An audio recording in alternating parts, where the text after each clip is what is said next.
The coffee cup shattered against the diner floor, fragments scattering like the pieces of Celine Monroe's breaking heart.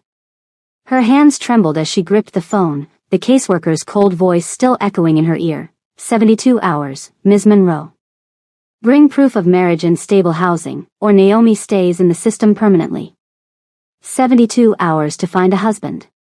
72 hours to save her daughter.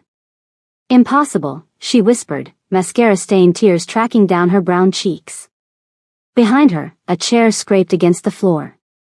A voice, smooth as aged whiskey with the barest hint of an accent, cut through her despair. Nothing is impossible, Ms. Monroe. I can give you what you need. She turned to find a man in a three-piece black suit, his Korean features sharp and dangerous, his dark eyes holding secrets that could destroy kingdoms. On his hand, a dragon tattoo coiled beneath his Patek Philippe watch, a symbol she recognized from the news. The Biko Syndicate. But every deal, he said, stepping closer, has a price. Welcome back to the channel, beautiful souls. If you're new here, I'm bringing you the most intense, heart-racing romance stories you can't find anywhere else. So, make sure you're subscribed and hit that notification bell so you never miss these intense romance stories. Drop a comment telling me, would you accept help from a dangerous stranger to save your child? And if you're loving this already, smash that like button. Now, let's get into this story. The fluorescent lights of Ruby's diner hummed their usual tired song as Celine Monroe moved through her Friday morning shift on autopilot. Coffee pot in one hand, order pad in the other, smile plastered on her face like armor. But inside, she was screaming. Celine, you good, honey? Lou's gruff voice cut through her spiral. The diner's owner stood by the kitchen window, his weathered face creased with concern. Fine, Lou. Just fine. The lie tasted bitter. She wasn't fine. She was drowning. Her phone buzzed in her apron pocket for the third time in an hour. Celine already knew what it was, another message from Diane Fraser, the caseworker who held Naomi's future in her perfectly manicured hands. Final reminder, tomorrow's hearing is your last chance. Judge Morrison requires proof of stable housing, verifiable income, married or committed partnership. No exceptions. No extensions. Celine's vision blurred. Married or committed partnership. The words mocked her. You couldn't just conjure a husband out of thin air, no matter how desperately you needed one. 6 months ago, her world had imploded. The apartment building where she'd raised Naomi had been condemned, black mold in the walls, structural failure written in red across the notice. She'd scrambled, stayed with friends, tried shelters, burned through every favor and connection. But waitressing at a roadside diner didn't pay enough for first month, last month, and deposit on a new place. Not in this city. Not anywhere. When CPS came, Celine had been sleeping in her 2003 Honda Civic with Naomi curled up in the back seat. Temporary placement, they'd promised. Just until you get back on your feet. That was 4 months ago. 4 months of supervised visits. 4 months of watching her baby girl's eyes grow more confused, more distant. 4 months of jumping through legal hoops only to be handed more requirements, more impossible standards. And now this. Less than 24 hours to produce a husband. Order up. The kitchen bell rang. Celine grabbed the plates, eggs over easy, hash browns, wheat toast, and headed to booth 7. That's when her phone rang. Not buzzed. Rang. Her heart stopped. Naomi's foster mother only called for emergencies.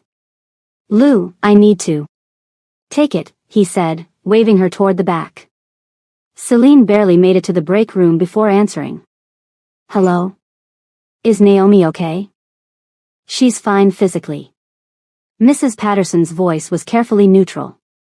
But Celine, she's asking for you constantly. She's not sleeping. Won't eat. This morning she packed her little backpack and sat by the door waiting for you to pick her up. The image shattered her. Celine pressed a fist to her mouth, holding back a sob.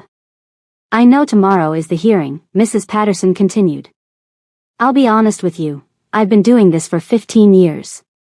Judge Morrison doesn't play. If you don't have everything he's asking for, documented and verified, he'll terminate your rights and move Naomi to adoption track. I know. Celine's voice cracked. I know, but I can't. I'm rooting for you. I really am. But you need a miracle. After she hung up, Celine slid down the wall until she was sitting on the floor, knees pulled to her chest. Tears streamed down her face, hot and helpless. A miracle. She was fresh out of those. The break room door creaked open. Celine looked up, expecting Lou. Instead, she found herself staring at probably the most beautiful man she'd ever seen in real life. He was tall, easily 6'2", with sharp, elegant features that marked him as Korean. His black hair was styled back from his face, emphasizing high cheekbones and a jawline that could cut glass. But it was his eyes that stopped her breath.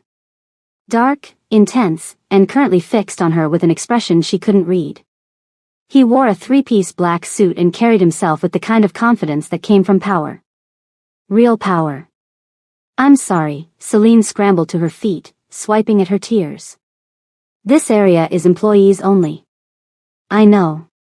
His voice was deep, accented with soul's cadence. I came to find you specifically. Warning bells rang in Celine's mind. She'd lived in this city long enough to recognize danger, and this man radiated it like heat. I don't know you, she said carefully, calculating the distance to the door. No. But I know your situation. He took a single step forward. You need a husband by tomorrow. I'm offering to be that husband. Celine's brain stuttered. What? I was in booth 12. I overheard your phone conversation. He said it matter-of-factly, as if eavesdropping and proposing marriage to strangers was perfectly normal. You need to satisfy the court's requirements to regain custody of your daughter. I can provide that. You're insane. Celine moved toward the door. I'm calling Lou. Han Jianjin. She paused. That's my name, he continued. I own Biko Enterprises, the commercial real estate firm downtown. I also run other businesses. I have a 10-bedroom house in Willowbrook Heights, multiple income streams, and a spotless legal record. His lips curved into something that wasn't quite a smile. On paper, at least. Celine's hand hovered over the door handle. Biko Enterprises. She'd heard of it, impossible not to, with their name on half the new buildings in the city. But there were rumors too. Whispers about the young Korean power broker who'd bought his way into the city's elite circles with money that came from darker sources. Why? She turned to face him. Why would you possibly want to marry a broke waitress you don't even know? Jianjin was quiet for a long moment, those dangerous eyes studying her face. Because I understand what it's like to have a child taken from you. And because I need a wife as much as you need a husband. That makes no sense. It makes perfect sense in my world. He pulled out a business card, heavy black cardstock with silver embossing. My number. Think about it, but don't think too long. You have until tomorrow morning. He moved past her, and Celine caught the scent of expensive cologne and something else. Gunpowder? No. Couldn't be. At the door, he paused. For what it's worth, Miss Monroe, I meant what I said. I can help you get your daughter back. The question is whether you're desperate enough to accept help from someone like me. Then he was gone. Celine stared at the card in her hand, her thumb tracing the raised letters of his name. Han Jianjin. She should throw it away. Walk back to her shift, finish the day, and figure out something, anything, else. But she couldn't stop seeing Naomi's face. Couldn't stop hearing Mrs. Patterson's words. You need a miracle. Maybe miracles came in dangerous packages. Celine didn't call that night. She couldn't. Every time she picked up her phone, her mother's voice echoed in her head, baby girl, if something seems too good to be true, it's because it is. But at 3 a.m., lying awake in the tiny room she rented week by week above a laundromat, Celine did what she'd sworn she wouldn't. She Googled him. The legitimate search results came first. Han Jianjin, 34, CEO of Biko Enterprises. Harvard MBA. Seoul National University undergraduate. Real estate mogul who transformed the city's waterfront. Philanthropist. Eligible bachelor. The photos showed him at charity galas, cutting ribbons at building openings, shaking hands with the mayor. In every image, he looked composed, controlled, almost cold. Then Celine went deeper. She found the Reddit threads, the true crime forums, the newspaper articles that asked questions without providing answers. Han Jianjin's meteoric rise. His family's connections to Seoul's underground. The suspicious fire that killed his business rival 3 years ago. The federal investigation that went nowhere. One article included a quote from an unnamed FBI source. Jianjin runs one of the most sophisticated operations we've ever seen. Everything looks legitimate on the surface, but underneath? He's built an empire on laundering money for syndicates from Seoul to Los Angeles. We just can't prove it. Celine's hands shook as she read. This man wasn't just dangerous. He was the kind of dangerous that destroyed lives. Her phone showed 3:47 a.m. The hearing was at 10 a.m. In 6 hours and 13 minutes, she'd walk into that courtroom empty-handed and lose Naomi forever. Or... Celine pulled up Jianjin's contact. Her finger hovered over the call button. What kind of mother are you, even considering this? The kind who'd do anything to save her daughter. She pressed call. He answered on the first ring. Miss Monroe. His voice was alert, no trace of sleep. I was beginning to think you wouldn't contact me. I need to know why, Celine said. The real reason. Nobody does something like this out of kindness. Especially not someone like you. Someone like me. He sounded almost amused. You did your research. Enough to know I should run the other way. But you won't. Because you love your daughter more than you fear me. The truth of it stung. Tell me why you need a wife. Silence stretched between them. Then, I have a son. Min. He's 8 years old. Celine sat up straighter. This wasn't in any article she'd read. His mother was my wife, Jianjin continued, his voice carefully flat. She died 3 years ago. Cancer. Since then, Min has been struggling. He doesn't speak. Hasn't said a word since we buried her. I'm sorry, Celine said reflexively. Don't be. Just listen. His tone sharpened. My late wife's family are old money Seoul aristocrats who never approved of her marrying me. They've been fighting for custody of Min since she died, claiming I'm an unfit father because of my business associations. The case has been tied up in international court, but they've found a judge sympathetic to their cause. And a wife would help your case, Celine finished. A wife and a stable family environment. The hearing is in 3 weeks. I need to present evidence of a traditional household, married couple, mother figure for Min, the whole picture. So we're both desperate. Desperation makes for honest transactions. She could hear him moving, the sound of ice against glass.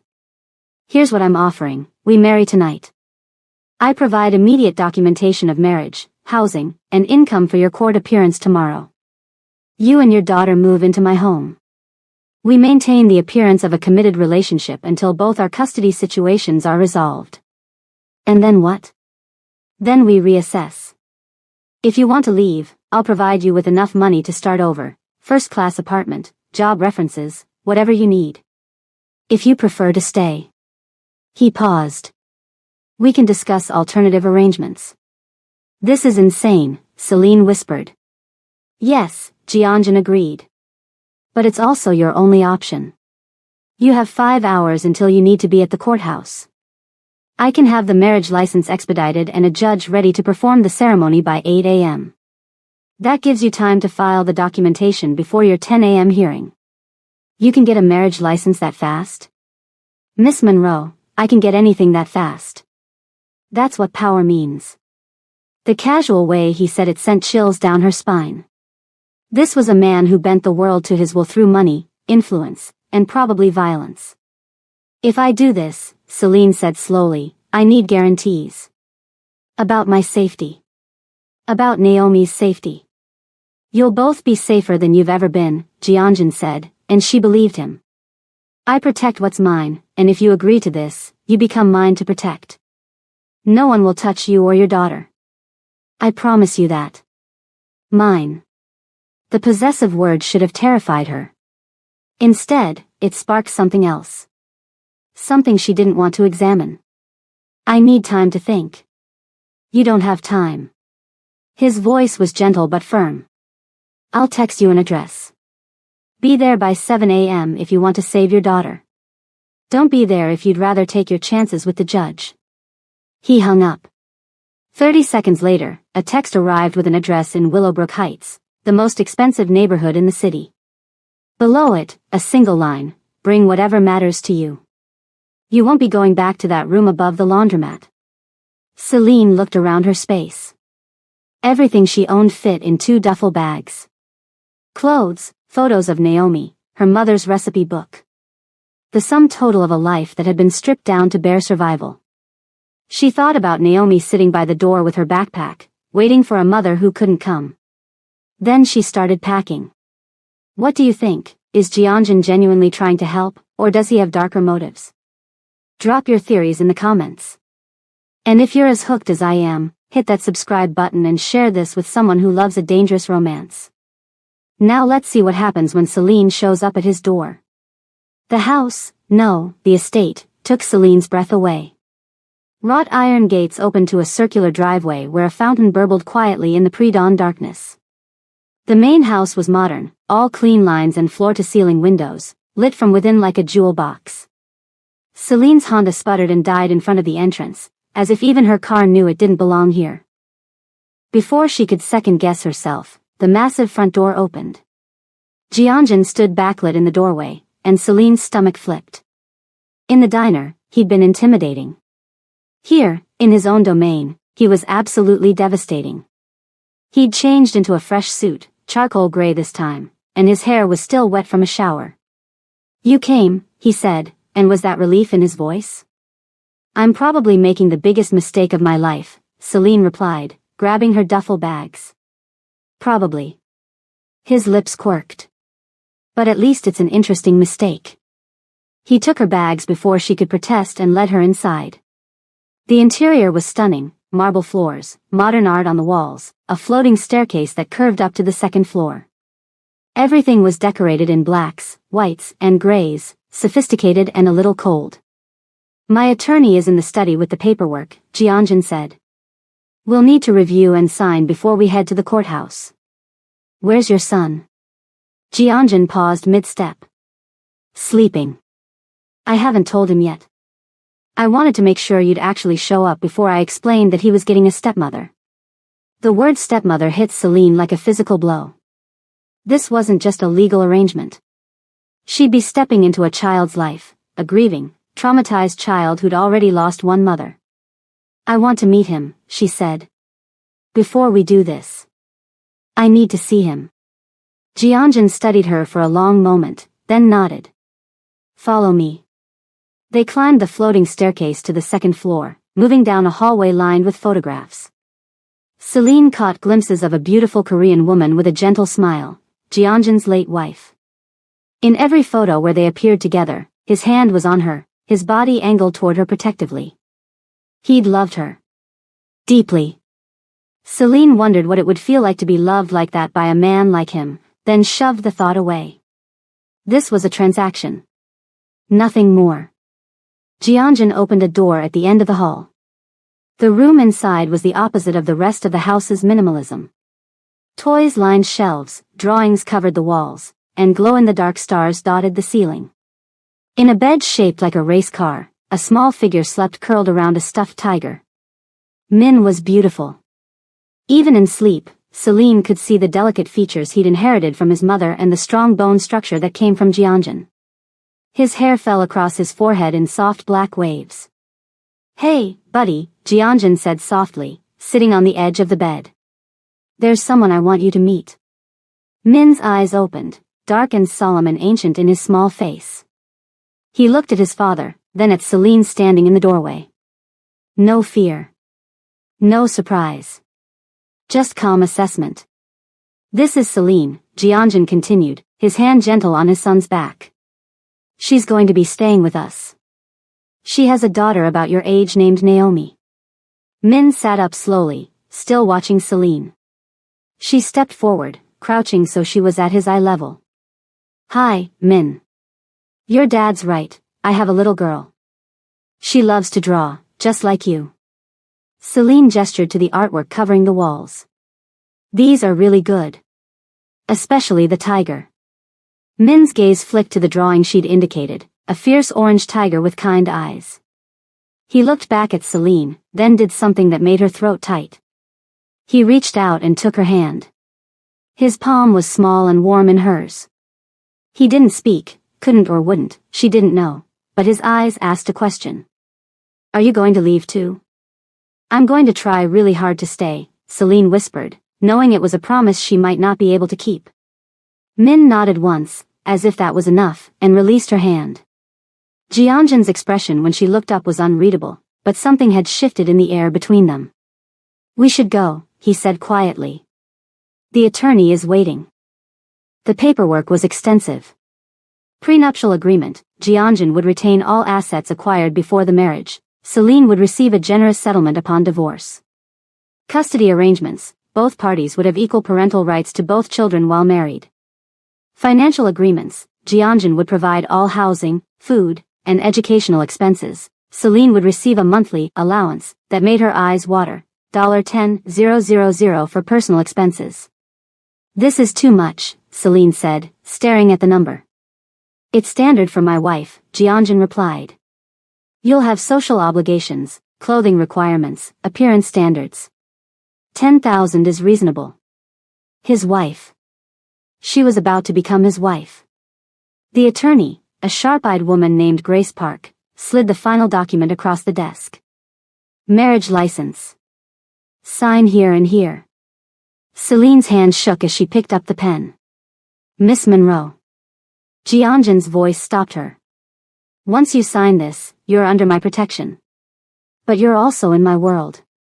Do you understand what that means? That things might get dangerous. That things are dangerous. Always. His eyes held hers. I have enemies. People who would hurt you to get to me. People who won't care that this marriage started as a business arrangement. Are you trying to talk me out of this? I'm making sure you know what you're walking into. Celine thought of Naomi. Of the courtroom waiting just hours away. Of the choice between risk and certainty, the certainty of losing everything. She signed. Jianjin's signature followed, bold and definitive. Congratulations, Grace said dryly. You're legally married as soon as Judge Chen performs the ceremony. Judge Chen's chambers were in the same courthouse where Celine's custody hearing would take place in 3 hours. The irony wasn't lost on her. The ceremony itself took less than 10 minutes. Judge Chen, an elderly Korean man who'd clearly known Jianjin's family for years, performed the abbreviated ritual with efficient warmth. Do you, Han Jianjin, take this woman as your lawfully wedded wife? I do. Jianjin's voice was steady. Do you, Celine Monroe, take this man as your lawfully wedded husband? Celine's voice almost failed. I do. By the power vested in me by the state, I now pronounce you husband and wife. Judge Chen smiled. You may kiss your bride. Celine's eyes widened. She hadn't thought about this part. Jianjin stepped closer, his hand coming up to cup her cheek. His palm was warm, his thumb brushing her cheekbone with unexpected gentleness. May I? He asked quietly, so only she could hear. She nodded, not trusting her voice.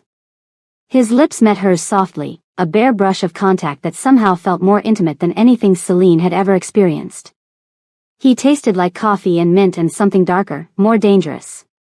The kiss lasted only seconds, but when he pulled back, her heart was racing. Congratulations, Judge Chen said. The marriage certificate will be ready in an hour. Outside the chambers, Jianjin checked his watch. Your hearing is at 10. It's 8:45 now. Grace will file the marriage certificate and supporting documentation with the family court clerk. I'll attend the hearing with you. You don't have to. You're my wife now, Jianjin interrupted. Of course I'm coming. The word wife in his mouth sent shivers down her spine. Courtroom 4B was exactly as grim as Celine remembered from previous hearings. Fluorescent lighting, scuffed linoleum, the smell of industrial cleaner and desperation. Diane Fraser, the caseworker, stood near the front with her ever-present clipboard. When she saw Celine enter with Jianjun at her side, her perfectly plucked eyebrows rose nearly to her hairline. "Miss Monroe," she said slowly. "You're early." "Mrs. Han, actually." Jianjun's hand settled on the small of Celine's back, warm and possessive. "We were married this morning." If Diane's eyebrows could have climbed higher, they would have. "I see. How convenient." "How wonderful," Jianjun corrected, his smile sharp as a blade. "My wife and I are looking forward to bringing her daughter home today." "My wife." He kept saying it, each repetition making it feel more real. Grace Park appeared with a manila folder thick with documents. All filings completed. Marriage certificate, proof of joint residence, verification of income, character references, and home study waiver approved by Judge Chen. Diane flipped through the paperwork, her frown deepening with each page. "This is all very thorough." "My wife deserves thoroughness," Jianjun said smoothly. When Judge Morrison entered, a severe man in his 60s with steel-gray hair, everyone rose. Case number 4792, petition to restore parental rights to Celine Monroe regarding minor child Naomi Monroe, the bailiff announced. "Your Honor," Diane began, "the petitioner has submitted extensive documentation this morning indicating substantial changes in her circumstances." "I can see that, Ms. Fraser." Judge Morrison peered over his glasses at the folder before him. Marriage certificate dated today. Employment verification from Mr. Han's Enterprises. Proof of residence at. He paused, 1247 Willowbrook Heights. "That's quite an address, Mrs. Han." "My husband has been very supportive, Your Honor," Celine said, finding her voice. Judge Morrison's gaze shifted to Jianjun. "Mr. Han. I know who you are. Your reputation precedes you." "I certainly hope so, Your Honor." Jianjun's tone was perfectly respectful, but Celine caught the steel underneath. "Let me be clear," the judge continued. "I don't care how much money you have or how many buildings have your name on them. What I care about is the welfare of a 7-year-old girl who has been through enough trauma. Can you provide me with assurance that this marriage is genuine and will provide stability for this child?" Before Jianjun could answer, a small voice came from the back of the courtroom. "Mommy?" Celine spun. Naomi stood in the doorway with Mrs. Patterson, her little hand gripping the foster mother's fingers. But her eyes, those beautiful brown eyes, were locked on Celine. "Baby girl," Celine breathed. "Mommy." Naomi yanked free and ran down the aisle, her backpack bouncing against her shoulders. Celine dropped to her knees and caught her daughter in her arms, breathing in the familiar scent of the strawberry shampoo Mrs. Patterson used, feeling the solid warmth of her child's body against hers for the first time in 4 months. "I missed you," Naomi sobbed into her neck. "I missed you so much." "I know, baby. I know. I'm so sorry." Tears streamed down Celine's face. "But Mommy's here now. Mommy's going to take you home." "Is that true?" Naomi pulled back, her face wet and hopeful. "Can I really come home?" Celine looked up at Judge Morrison, her heart in her throat. The judge's severe expression had softened slightly. He studied the mother and daughter, then glanced at Jianjun, who'd moved to stand protectively behind Celine. "Ms. Fraser," Judge Morrison said. "Your recommendation?" Diane looked down at her clipboard, then at Naomi clinging to Celine. "The documentation is in order. The home at Willowbrook Heights exceeds all safety and space requirements. Mr. Han has no criminal record and significant community standing." She paused. "I recommend a trial period of reunification with monthly check-ins." "Your Honor," Celine started. "I'm inclined to agree with Ms. Fraser," the judge interrupted. "With one modification. I want weekly check-ins for the first month, then monthly thereafter for 6 months. During that time, the marriage and home environment will be monitored to ensure this arrangement is in Naomi's best interest." "We understand, Your Honor," Jianjun said. Whatever is required. Judge Morrison nodded. Then I'm ordering the immediate return of Naomi Monroe to the custody of her mother, Celine Han, with the conditions stated. Court adjourned. The gavel's bang was the most beautiful sound Celine had ever heard. Is that your car? Naomi's voice was filled with awe as Jianjun led them to a sleek black Mercedes SUV in the parking garage. It's one of them, Jianjun replied. He opened the back door, revealing a brand new car seat. I had my assistant install this morning. Is it the right size? Celine stared at the car seat, top of the line, safe enough to survive an apocalypse, and felt something crack in her chest. It's perfect, she whispered. Naomi climbed in, chattering about Mrs. Patterson's cat and the school she'd been going to and the friends she'd made at the foster home. Normal kid things. As if her whole world hadn't been upended. As Jianjun drove, smooth and competent like he did everything, Celine watched the city slide past. Everything had changed in 12 hours. She'd gone from homeless to housed, single to married, separated to reunited. Thank you, she said quietly. Jianjun glanced at her. You already thanked me. I mean it, though. What you did, what you're doing, I don't have words for it. Then don't use words. His hand found hers on the center console, lacing their fingers together. Just be present. Be my wife. Help me with Min. That's thanks enough. His hand was warm and strong, calloused in unexpected places. Celine wondered what those hands had done, what violence they'd committed in the name of his empire. Then she decided she didn't want to know. Not yet. Mommy, where are we going? Naomi asked. Home, baby, Celine said, squeezing Jianjun's hand. We're going home. The first week was chaos.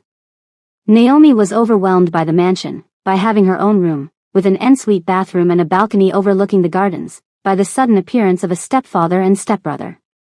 Min watched everything with his silent, solemn eyes, communicating through drawings and gestures. Celine navigated it all while trying to remember this was temporary, this was business, this was not a real family. But then she'd catch Jianjun helping Naomi with her homework, his deep voice patient as he explained fractions. Or she'd find Min slipping his hand into hers while they watched TV. Or she'd wake up to Jianjun in the kitchen making Korean breakfast, extra portions already plated for her and Naomi. You don't have to do this, she said one morning, watching him move around the kitchen with familiar ease. Do what? Take care of us like we're really yours. Jianjun paused, spatula in hand. You are really mine. That's what the marriage certificate says. You know what I mean. He crossed to where she sat at the island and braced his hands on either side of her, caging her in. This close, she could see the darker ring around his irises, could count the individual lashes framing those dangerous eyes. Let me be very clear, Celine, he said softly. When I commit to something, I commit fully. This marriage might have started as convenience, but every day you're under my roof, you become more real to me. You and Naomi both. His gaze dropped to her lips. So when I cook breakfast, when I help with homework, when I make sure you're both safe and cared for, that's not pretend. That's me being your husband. Celine's breath caught. Jianjun. Daddy.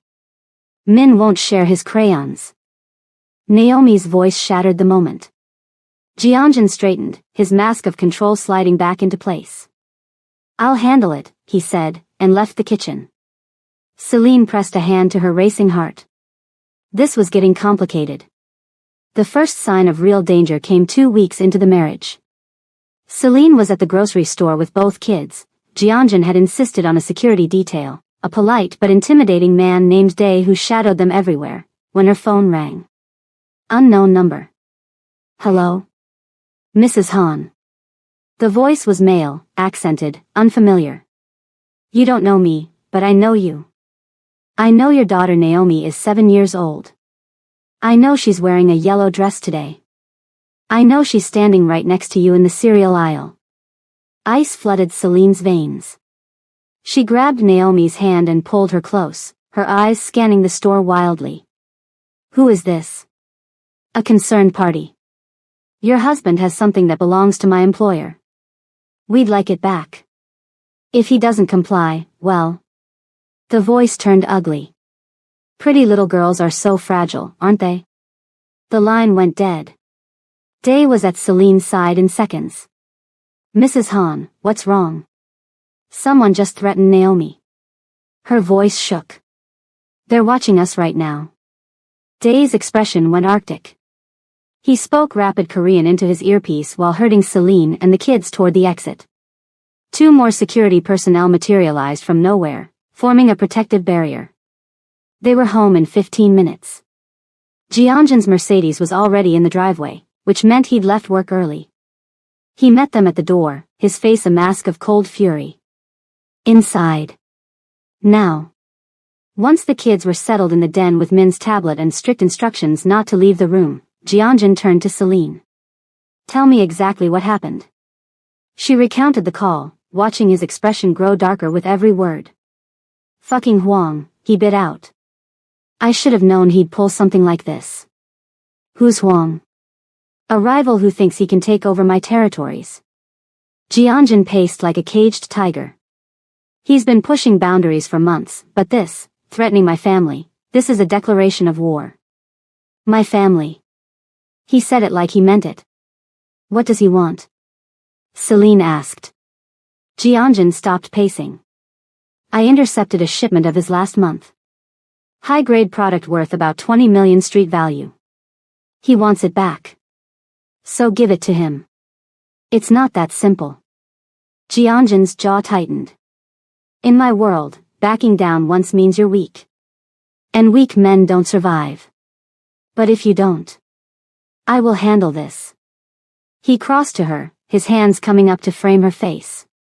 Do you hear me? I will handle this. Huang will never touch you or the children. I promise you that. How can you be sure? His smile was terrifying. Because by tomorrow morning, Huang won't be in a position to threaten anyone ever again. Celine's stomach dropped. Jianjin, you can't. I can. I will. His thumbs brushed her cheekbones. This is who I am, Celine. I told you my world was dangerous. This is what I meant. I don't want you to kill anyone for me. I'm not doing it for you. His eyes burned into hers. I'm doing it for me. Because the thought of someone hurting you makes me want to burn the entire city down. Because somewhere in the last 2 weeks, you stopped being a convenient wife and became someone I can't stop thinking about. Someone I want to protect at any cost. The confession hung in the air between them. I don't know what to say, Celine whispered. Say you'll trust me. Say you'll let me keep you safe. I trust you, she said, and realized it was true. This man who ran organized crime syndicates and built empires on blood money, she trusted him. Maybe that made her crazy. Maybe that made her complicit. Or maybe it just made her his. Jianjin kissed her then, hard and claiming, pouring everything he couldn't say into the press of his lips against hers. Celine kissed him back, fisting her hands in his shirt, pulling him closer. When they broke apart, both breathing hard, Jianjin rested his forehead against hers. I have to go, he said. Day and the security team will stay here. Don't open the door for anyone. Don't leave the house. I'll be back before morning. Be careful. He smiled grimly. Careful is for people who have something to lose. I have everything to lose now. Then he was gone, the door closing behind him with a soft click that sounded like a gunshot. Celine didn't sleep that night. She put the kids to bed, checked and rechecked the locks, paced the living room while Day stood guard at the front door. At 3 a.m., her phone buzzed. Jianjin, it's done. Huang won't be a problem anymore. Celine, are you okay? Jianjin, not even a scratch. Be home in 20 minutes. She was waiting in the foyer when he came in. His suit jacket was gone, his shirt sleeves rolled up, and there was blood on his hands. Jianjin. It's not mine, he said quickly. I'm fine. Whose is it? You don't want to know. Yes, I do. Celine stepped closer. If I'm in this world with you, I want to know all of it. Jianjun studied her for a long moment. I didn't kill him. But I made it very clear that if he ever looks in your direction again, I will. Then I took over his operations, all of them.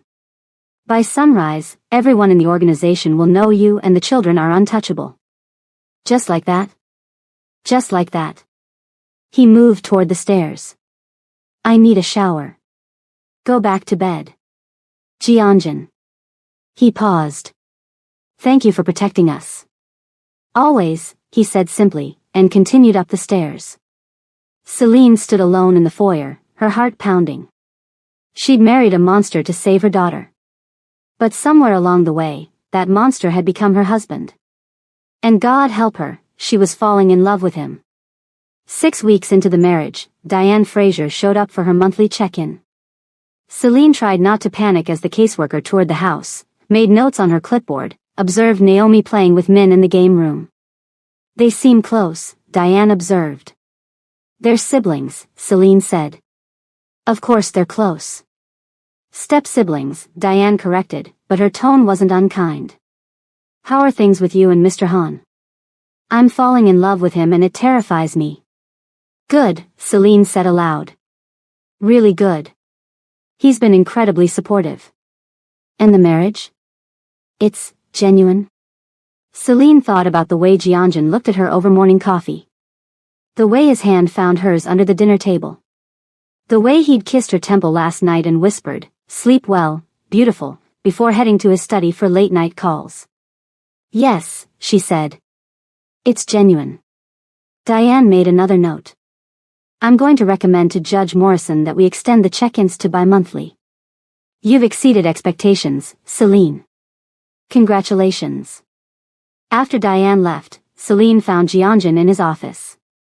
He was on the phone speaking rapid Korean, but when he saw her in the doorway, he ended the call immediately. How did it go? Good. Great, actually. Celine sat in the leather chair across from his desk. She's recommending less frequent monitoring. That's excellent news. But Jianjun didn't look happy. What's wrong? He ran a hand through his hair, a rare gesture of frustration. My custody hearing for Min is in 2 days. My former in-laws are flying in from Seoul with their legal team. It's going to get ugly. How ugly? They're going to bring up my business dealings. The rumors. The federal investigations that went nowhere. They're going to paint me as a criminal and claim Min isn't safe with me. But he is safe with you. Anyone can see that. Can they? Jianjun's laugh was bitter. Look at what happened with Huang. I brought danger right to our doorstep. And you eliminated that danger. Celine stood and rounded the desk. Jianjun, you're an amazing father. Min adores you. He adored his mother more. And she's dead because of me. The confession was raw, broken. What are you talking about? Celine knelt beside his chair. The cancer, she might have survived if we'd caught it earlier. But I was so focused on the business, on expanding, on proving myself to her family, that I didn't notice she was sick until it was too late. His hands fisted on the armrests. Min stopped talking at her funeral. He looked at me like I'd murdered her myself. Jianjun, no. Celine covered his hand with hers. Cancer isn't your fault. You couldn't have known. I should have known. I should have been paying attention. I should have. Celine pulled his face to hers and kissed him, silencing the spiral of self-blame. When she pulled back, his eyes were wet. You're a good man, she said fiercely. You're a good father. And in 2 days, I'm going to sit in that courtroom and tell the judge exactly that. Celine. I mean it. You saved me and Naomi. Now let me save you and Min. Jianjun pulled her into his lap, his arms banding around her waist. How did I get this lucky? You married a broke waitress, Celine teased. No. I married the strongest, most beautiful, most stubborn woman I've ever met. He kissed her softly. I love you. I know this started as a business arrangement, but somewhere along the way, you became everything to me. Celine's breath caught. You love me? Desperately. Completely. Probably since that first day in the diner when you looked at me like I was insane for offering to marry you. His smile was crooked. Tell me I haven't ruined this. You haven't ruined anything. She cupped his face. I love you too. I tried not to. I told myself it was too fast, too complicated, too dangerous. But I can't help it. You're everything I never knew I needed. Jianjun kissed her again, deep and thorough, pouring weeks of longing into it. Celine melted into him, her fingers tangling in his hair. Come to bed with me, he murmured against her lips. Let me show you how much you mean to me. The kids are asleep. Day is on duty. We're allowed to be a married couple, Celine. She let him lead her upstairs to the master bedroom she'd never slept in, let him undress her with reverent hands, let him worship every inch of her body until she forgot everything except his name and the love burning between them. After, wrapped in his arms with her head on his chest, Celine whispered, We're going to win that custody case. I promise you. Jianjun's arms tightened around her. With you beside me, I believe it. The courtroom was packed. Jianjun's former in-laws, the Kims, had brought not just lawyers but character witnesses, expert testimony, and apparently half of Seoul's high society. Mrs. Kim was an elegant woman in her 60s who looked at Jianjun with pure hatred. Mr. Kim was stoic, but his eyes kept drifting to Min, who sat between Celine and Naomi in the gallery. The Kim family attorney was a shark named Park who immediately went for blood. Your Honor, we have extensive documentation proving that Mr. Han is involved in organized crime, money laundering, and potentially violent criminal enterprises. We have witness statements placing him at the scene of multiple assaults. We have financial records showing unexplained cash transactions totaling millions of dollars. Jianjun's attorney, a fierce woman named Song, stood. Your Honor, Mr. Han has never been charged with any crime. These accusations are baseless speculation from a family who has never approved of their daughter's choice to marry him and now seeks to punish him for her death. Punish him? Mrs. Kim stood up from her seat. Our daughter died because he worked her to death. Because he was too busy building his empire to notice she was dying. Mrs. Kim, please sit down, the judge ordered. My grandson doesn't even speak anymore. Tears streamed down Mrs. Kim's face. That's what living with that man has done to him. Min flinched. Celine felt it where his small hand gripped hers. That's when she stood up. Your Honor, may I speak? The judge looked surprised. You are? Celine Han. Mr. Han's wife and Min's stepmother. Park sneered. Your Honor, Mrs. Han has only been married to the defendant for 6 weeks. Hardly long enough to have meaningful insight. Sit down, counselor, the judge said. Mrs. Han, approach. Celine walked to the front, very aware of every eye in the room on her. She cleared her throat. Your Honor, I met Jianjun 2 months ago when I was at my lowest point. I was about to lose custody of my daughter because I couldn't meet the court's requirements for stable housing and partnership. Jianjun offered to help me, a complete stranger, because he understood what it meant to love a child so much you'd do anything to protect them. She took a breath. In the time I've known him, I've watched him be an incredible father to Min, patient. Loving. Present. Yes, he works hard, but he also reads Min bedtime stories every night. He helps with homework. He sits on the floor and plays with him for hours. Your Honor, Park interrupted. This is hardly relevant. It's entirely relevant, Celine shot back. Because the Kims are claiming Jianjun is a bad father, and I'm telling you they're wrong. Min stopped speaking because he lost his mother, a trauma that would break any child. But he's healing. With his father's love and support, he's healing.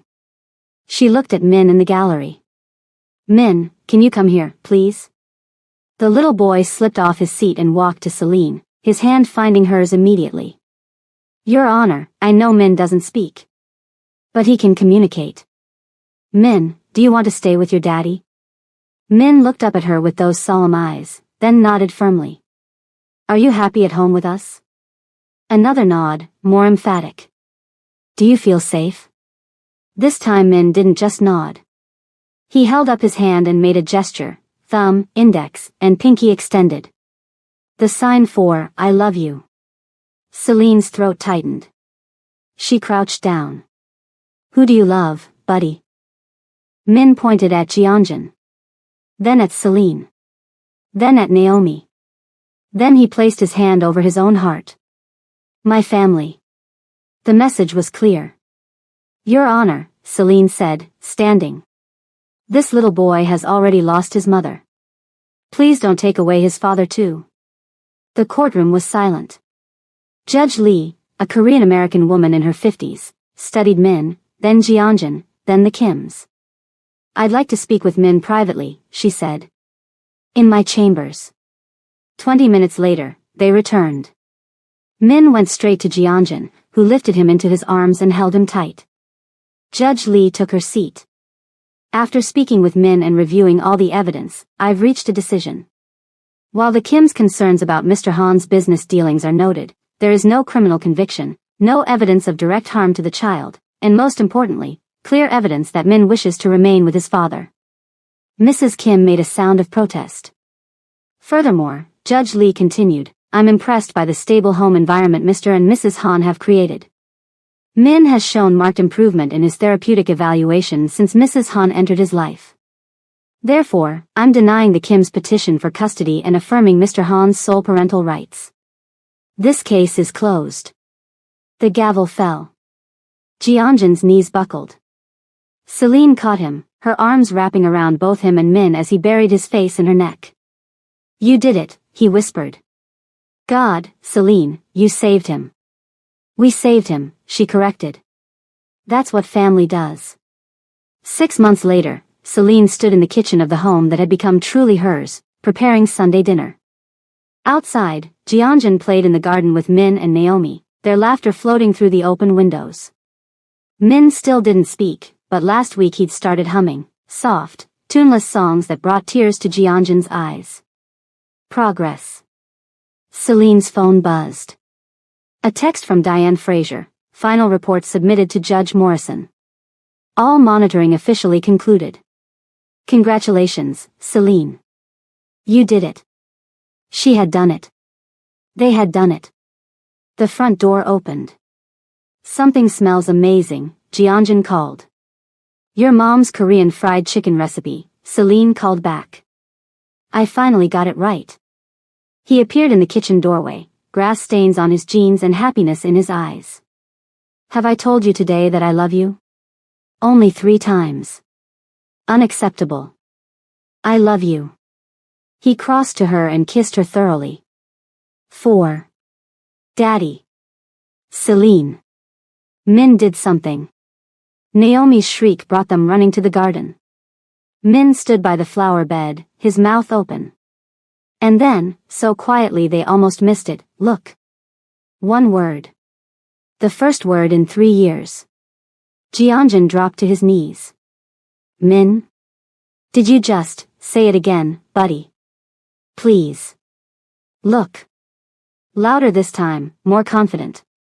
Min pointed at a butterfly that had landed on his finger. Pretty. Celine's hand flew to her mouth. Naomi danced in circles. And Jianjun, strong, dangerous, unbreakable Jianjun, wept openly as he pulled his son into his arms. Yes, he said, his voice breaking. Yes, it's so pretty. You're so smart. I love you so much. Love you, Min whispered into his father's neck. Celine sank to the grass beside them, Naomi climbing into her lap. They sat there in a tangle of arms and tears and joy, a family forged from desperation and despair and transformed into something beautiful.